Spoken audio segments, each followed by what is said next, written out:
तुझा बाळू ब्रिका काट्याच्या हेलावर निसतोय ब्रिका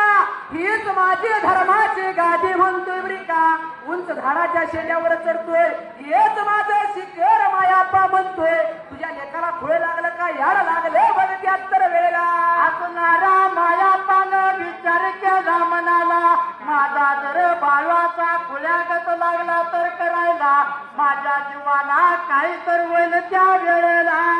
गाव खरं सांगतंय का खोटं सांगतंय बघायचं लागला मायाप्पा म्हणायला त्या ब्रिका सवंगड्याच्या संगत ब्रिका अरे मायाप्पा निघून गेला रे आड रानात 73 वेळा तर खरंच ब्रिका बाळू एका उंच झाडाच्या शेंड्यावर